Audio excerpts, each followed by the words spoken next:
Jason Rzucidlo reporting from the 2012 Stagecoach Festival, being joined by the McEuen Sessions. How are you doing today?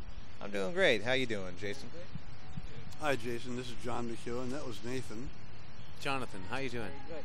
So, John, I want to first start with you. Now, why did you decide to start the new group? Well, it's not necessarily a new group. We've been playing together for over the 20 years, many, many times. I have a band, Nitty Gritty Dirt Band, that's fairly self-contained and in its own world. It's something I couldn't replicate. And this is something now new and exciting. The music is challenging. Now, the band still works. We're doing 90 cities this year. It's our 46th year. But in a sense, I have more time collectively with my sons here. You know, it adds up. Let's see, 135, yeah, 60 years of experience. So it's not necessarily a new group, as more as a refining of something we've done in the past. Now, how would you say the two groups are similar or different? Well, similar in the way that we grew up listening to them, so we kind of just absorbed that sound. Different from the fact that, well, I've never heard anybody in the Dirt Band play the guitar like Jonathan has, like the Jimi Hendrix style, the Stevie Ray Vaughan style, blues guitar, as well as Jeff's son Jamie Hanna. Like, so I think the next generation just had so much more influence and so many more videos and artists to pull from, and I think the difference is that this is just one solid family too. So the bloodline is just we just spent so much time together that it's really easy to just shut my eyes and not even look at Jonathan singing and be able to match him, that kind of thing, because I think I can tell where he's going to go, and usually it seems to match up. So that kind of thing. So it just seems like there's an extra special connection. Okay, what about you? How do you think they're similar or different? The difference is that we're living in, you know, the 21st century, and these days, you know, an artist has to do a lot more than cut a hit record to quote unquote happen. You have to kind of be savvy to what is social networking and all that.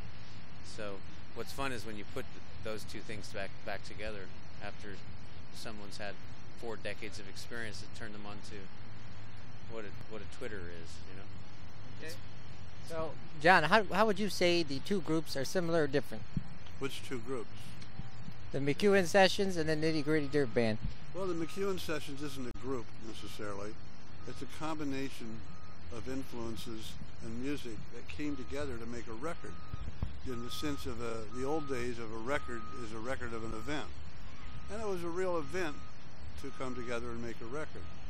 The Nitty Gritty Dirt Band is a incorporated group of guys that have played together for 46 years and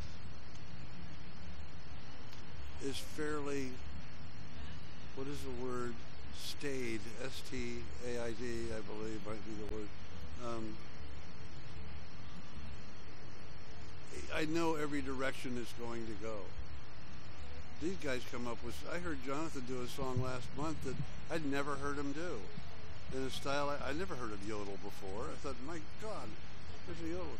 The first time I heard Nathan do It's Now or Never, I went, where did that come from? I don't even know the chords.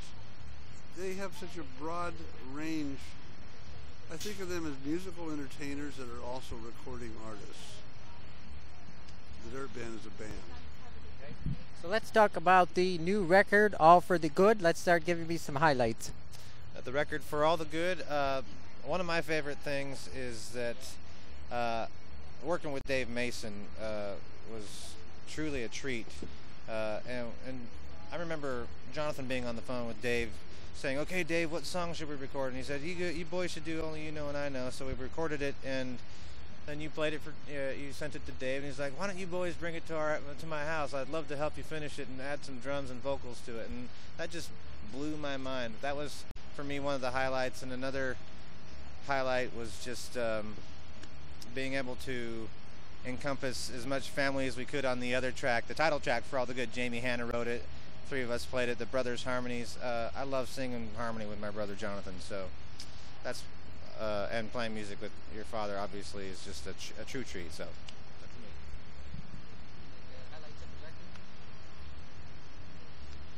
I think it was an overall highlight that for them to nail some of the vocals in one take and the guitar parts in one take that we needed to do showed that they had really studied their craft to the point of making it an art. Okay. And what are your thoughts on the new record?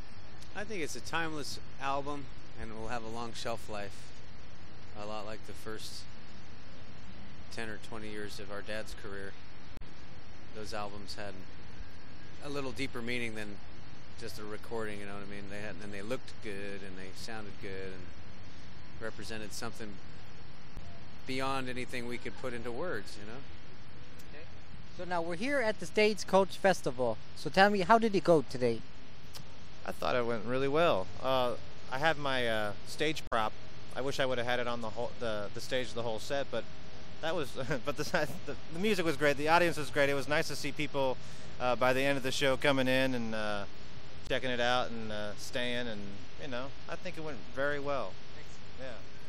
It's a show that didn't need a warm up because it's like 100 degrees, Yes. and it went fine. The facilities and everything here are really first class. It's great to be part of it. The highlight? Yes. Well, you know what the highlight is, don't you? What's that? All the naked ladies. Oh, No. yeah. They're not naked. They're close though. It's great. Okay. Was it your guys' first time playing out here? Yes, it's Stagecoach for sure. Yes, for me. Now I understand that you.